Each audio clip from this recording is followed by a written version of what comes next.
ওকে, ধন্যবাদ আপনাদের সবাইকে। আজকের প্রেস মিটটা খুব সংক্ষেপেই করব, কারণ কালকের জন্য আমাদের অনেক কিছু বাকি। তবে প্রেস মিটের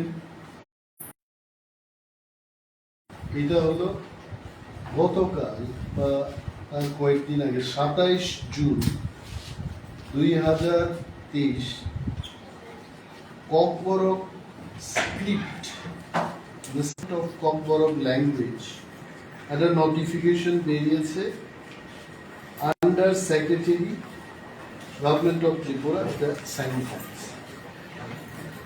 আপনারা জানেন যে গত কয়েক মাস ধরে আমরা বলছি যে kokborok নিয়ে যারা গবেষণা করছে, kokborok নিয়ে যারা লেখাপড়া করছে, kokborokকে সঠিকভাবে লেখার জন্য রোমান স্ক্রিপ্টেই হোক, এবং kokborok লেখার জন্য কি স্ক্রিপ্ট হবে তার জন্য তিনটা ভাষা কমিশন যা রিপোর্ট দিয়ে গেছে। এই রিপোর্টের বিস্তারিত তথ্য আপনাদের বলেছি। শ্যামাচরণ ত্রিপুরা ভাষা কমিশন, তারপরে হয়েছে কুল্লু চৌধুরী ভাষা কমিশন। পরবর্তী সময় পবিত্র সরকার ভাষা কমিশনও বলেছে যে kokborokকে রোমান স্ক্রিপ্টে ভালো করে লেখা যায়। ইট ডাজ নট মিন, আমি আবারও বলছি, it does not mean we do not like Bengali script, we do not like Devanagari script। সমস্ত স্ক্রিপ্টকে সম্মান দিয়ে বলছি যে kokborokকে ভালো করে লেখার জন্য রোমান স্ক্রিপ্ট দিয়ে 95% সঠিকভাবে লেখা আছে। রাজ্য সরকারের সাথে আমাদের যখন কথা হলো, রাজ্য সরকার মানে কি? রাজ্য সরকারের শিক্ষা দপ্তরের বা ল্যাঙ্গুয়েজ দপ্তরের যিনি ভারপ্রাপ্ত মন্ত্রী বা রাজ্যের যিনি শিক্ষামন্ত্রী, যদি শিক্ষার কোনো বিষয় হয় তাহলে রাজ্যের শিক্ষামন্ত্রী। বর্তমানে রাজ্যের মুখ্যমন্ত্রীর হাতেই সেই দপ্তর। মুখ্যমন্ত্রীর সাথে আমি বিরোধী দলনেতা এবং আমার সাথে আরো দুইজন আমাদের এমএলএ আমাদের মেমোরেন্ডাম জমা দিতে গেলাম, এবং সেই দিন মুখ্যমন্ত্রী আমাকে আশ্বস্ত করে বলেছিলেন যে রোমান স্ক্রিপ্টে হবে বা অন্য কোনো স্ক্রিপ্টে হবে, তার জন্য একটা উনি কমিটি গঠন করবেন, এবং সেই কমিটিতে অল স্টেক হোল্ডার্স, সমস্ত স্টেক হোল্ডার্সরা থাকবে। নাও আমি যদি স্টেক হোল্ডার বলি, আপনারা অনেকেই জিজ্ঞেস করবেন এই স্টেক হোল্ডার কারা? স্টেক হোল্ডাররা হচ্ছেন মেইন স্টেক হোল্ডার, আমি মনে করি দি স্টুডেন্টস, যারা kokborokকে নিয়ে লেখাপড়া করছে, শিখছে, দে আর দি মেইন স্টেক হোল্ডার্স। এদের রিপ্রেজেন্টেটিভ থাকার কথা এই কমিটিতে, এবং যারা kokborokকে নিয়ে চর্চা করছে, অনেক এনজিও আছে এখানে, মুভমেন্ট ফর kokborok এর জন্য চবা করার একটা অনেক সংস্থা আছে, kokborok এই হুকুম মিশন, অনেক কিছু এনজিওসরা kokborokকে নিয়ে চর্চা করে থাকেন। তারাই হচ্ছে স্টেক হোল্ডার। এই সমস্ত স্টেক হোল্ডারকে নিয়ে মহোদয় উনি রাজ্যসভায় দাঁড়িয়ে বলেছিলেন যে রাজ্যের স্কুল এবং কলেজগুলোতে যে কোনো বাংলা অথবা রোমান স্ক্রিপ্ট দিয়ে লেখা যাবে, তার কোনো বিধি নিষেধ নেই। উনি এটাই বলেছেন। একটা জায়গায় আমরা বলেছি এই ঘটনার তদন্তের দাবিতে একটা কলিং অ্যাটেনশন ছিল, এবং সেই কলিং অ্যাটেনশনের উত্তরের পরিপ্রেক্ষিতে উনি বলেছেন যে মধ্যশিক্ষা পর্ষদ কর্তৃক এই ধরনের কোনো আদেশ ওই পরীক্ষার দিনে, অর্থাৎ kokborok পরীক্ষার দিনে কেউ দেন না। ইট ডাজ মিন, এটার কথার অর্থ হলো যে ককবরককে বাংলা এবং রোমান স্ক্রিপ্টে লেখা যায়। যদি রোমান স্ক্রিপ্টে লেখাই যায়, দেন হোয়াই দিস কমিটি? আমার প্রশ্ন হলো, রোমানে হয় বাংলাতে লিখতে পারবে, হয় রোমানে লিখতে পারবে। এন্ড আফটার দ্যাট উনি আবার এখন স্ক্রিপ্ট সিলেকশন কমিটি তৈরি করেছে। সো অ্যাকর্ডিং টু মি, আমি মাননীয় মুখ্যমন্ত্রীকে বলছি যে এই কমিটির কোনো প্রয়োজনীয়তাই ছিল না। এবং আমাদের দাবির পর সিবিএসইও ইতিমধ্যে ঘোষণা করেছে যে প্রশ্নপত্র সিবিএসইতে রোমান স্ক্রিপ্টেই করা হবে এবং তাহলে এই স্ক্রিপ্ট সিলেকশন ব্যাপারটা কেন আসে? এটা হচ্ছে আমার নাম্বার ওয়ান প্রশ্ন। এটার কোনো দরকারই ছিল না। Why government has form a committee call script selection committee. আর যে সমস্ত মহারথী তারপরেও করেছে, যদি করেই থাকে এমন সব লোকগুলোকে নিয়ে করার উচিত ছিল যাদের সেই বিষয়ে জ্ঞান আছে, জানা আছে, নলেজ আছে। Doctor Atul Debbarma, x MLA, উনি কনভেনার। আরো একজন ভদ্রলোককে এখানে দিয়েছে, বীরলাল ত্রিপুরা, উনি হেডমাস্টার দোমাচড়া স্কুলের। আমি জানি না উনিও মানে এই ককবরক নিয়ে বা কোনো ভাষা নিয়ে উনি কোনো এক্সপার্ট কিনা, উই হ্যাভ নট হার্ড।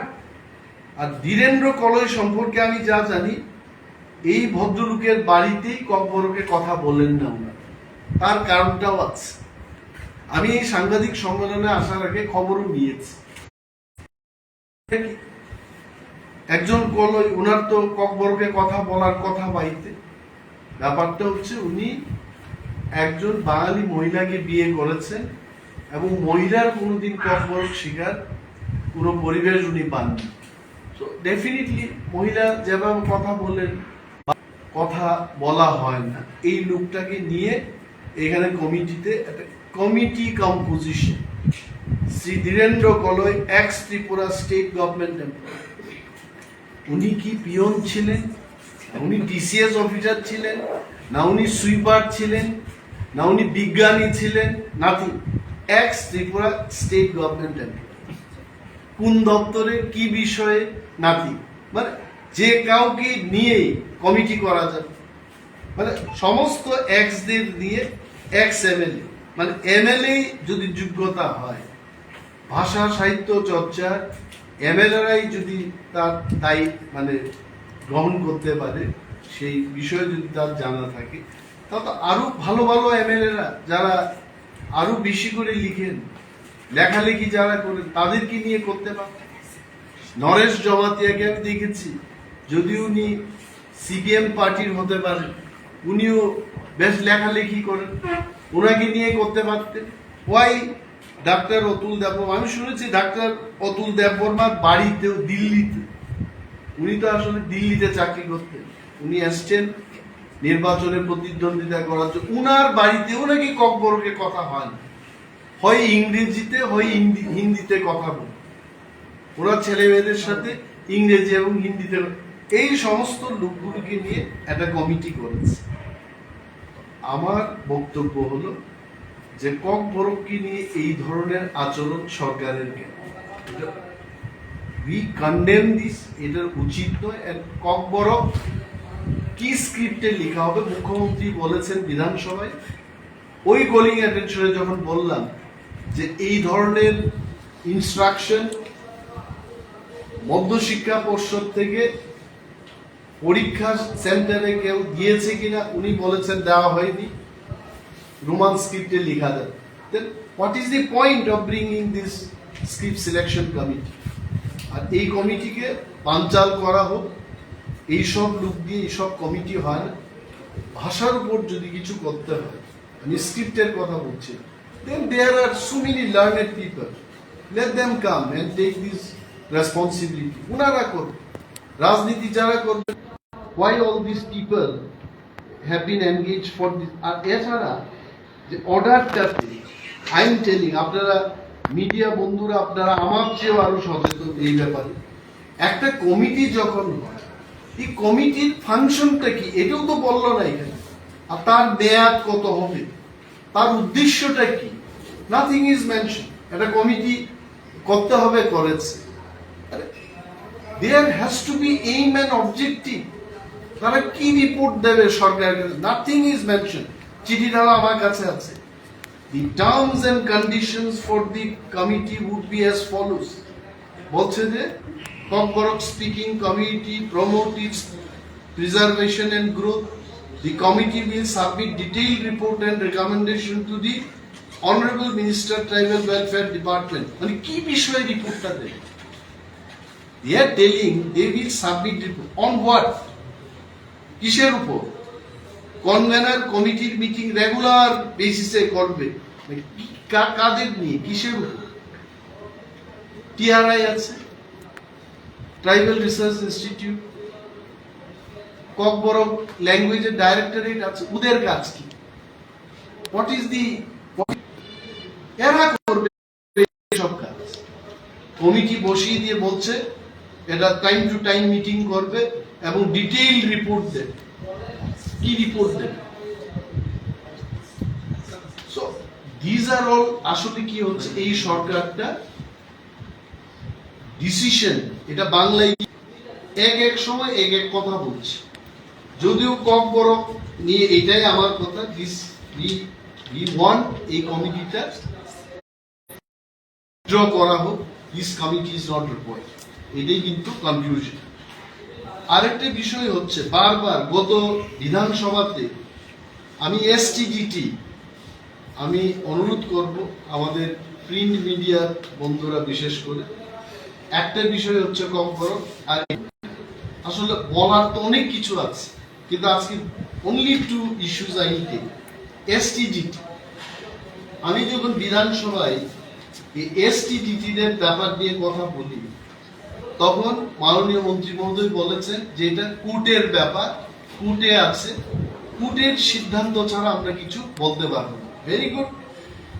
এবং ওনাদের ভাগ্য এত ভালো, মানে সরকারের ভাগ্যটা, যে আমাদের অধিবেশনটা শেষ হয়েছে 27 তারিখ মার্চ বা 28 তারিখ মার্চ, এবং 4 তারিখ এপ্রিলে আদালত একটা রায় দিয়েছে।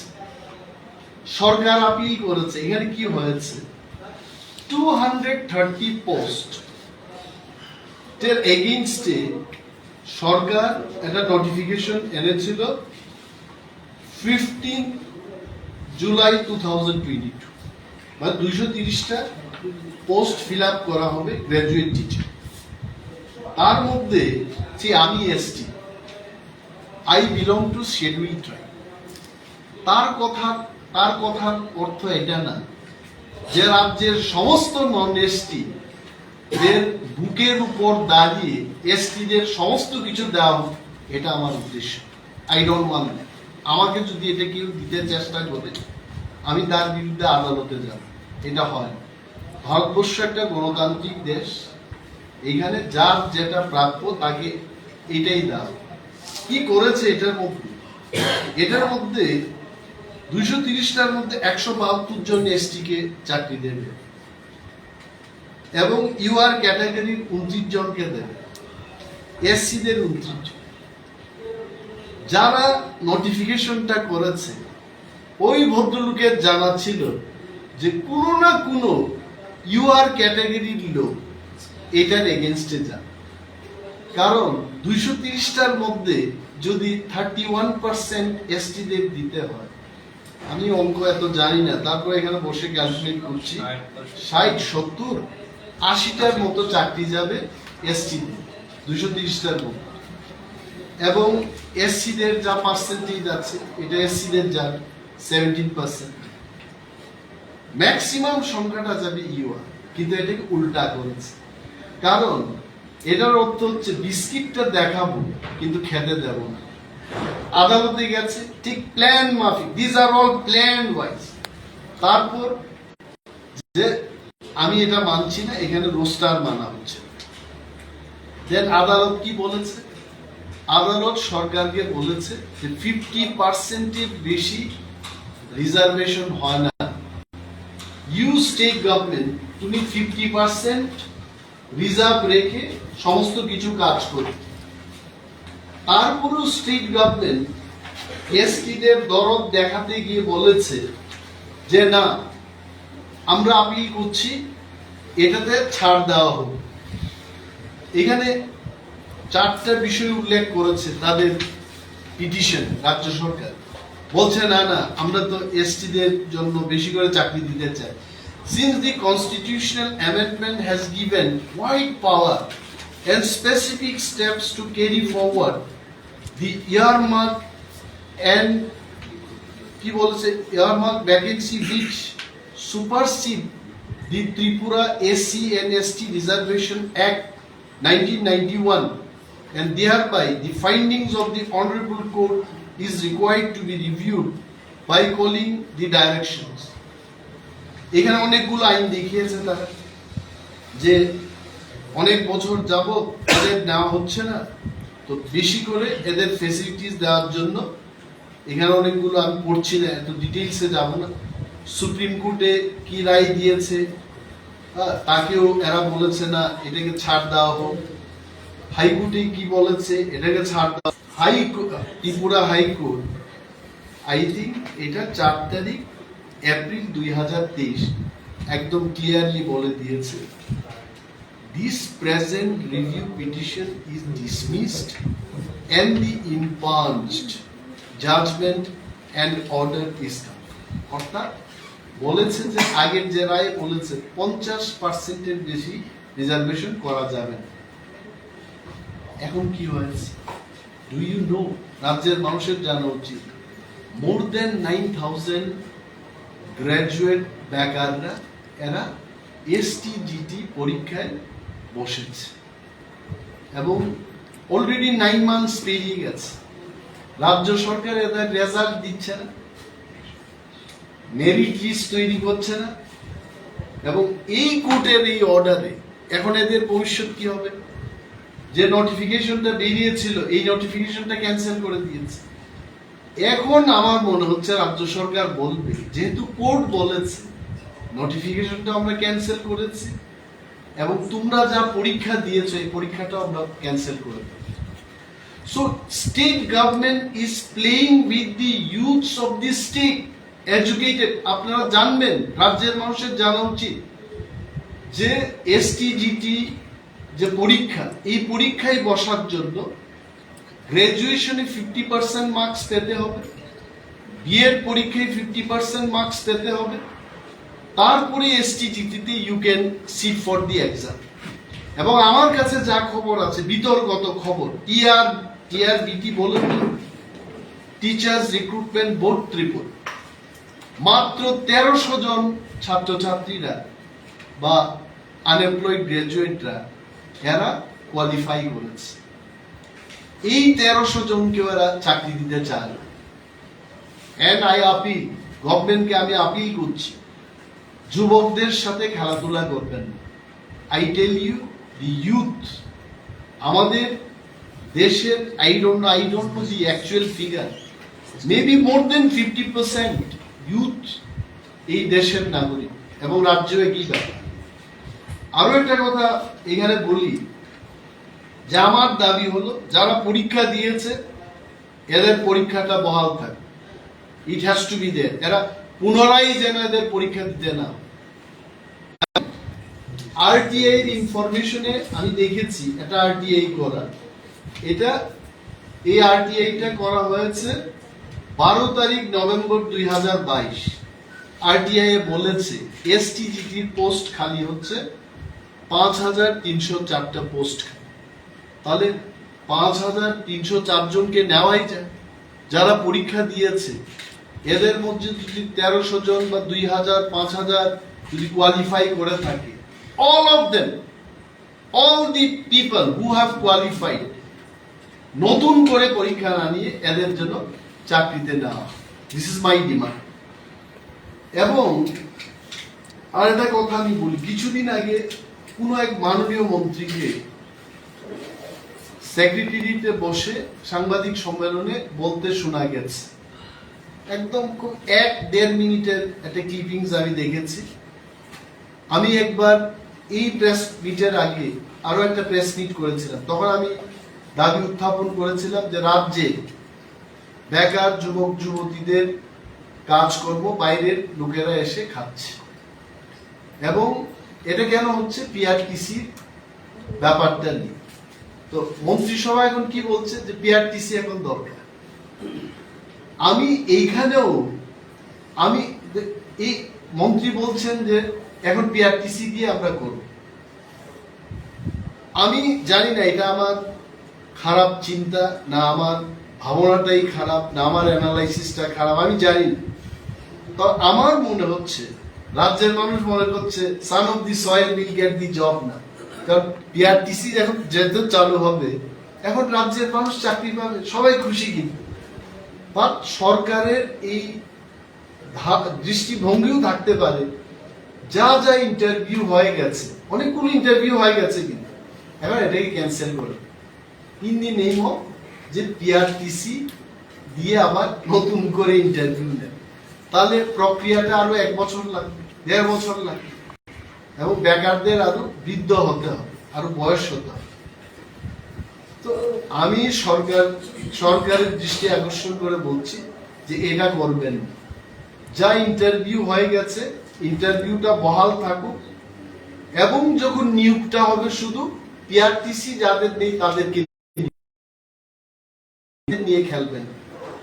মানুষ কিন্তু মনে করছে, এবং আরো একটা দাবি আজকে তুলছি এখানে, নট অনলি পিআরটিসি, ত্রিপুরায় চাকরি করতে গেলে আরো একটা ক্লজ সেখানে ঢুকাতে হবে।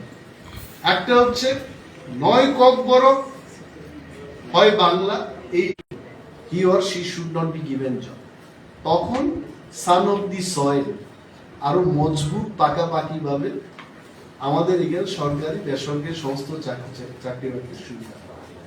This is the thank you very much. এবং আরো ছিল, এবং কালকে থেকে আপনারা দেখবেন, আমরা চেষ্টা করছি।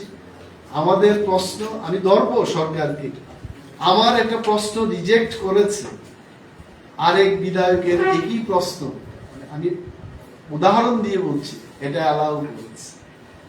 আমাকে যে আইনে খারিজ করেছে আরেকজনকে সেই আইনে খারিজ না করে এটা স্বীকৃতি দিয়েছে।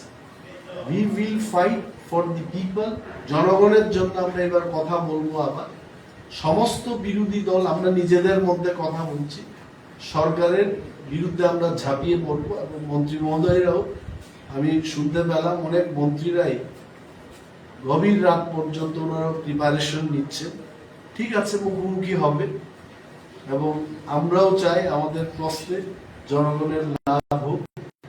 এবং আপনারা এসছেন, থ্যাংক ইউ সো মাচ। এবং এটাকে আবার করবেন, মানুষ জানবেন। Thank you so much.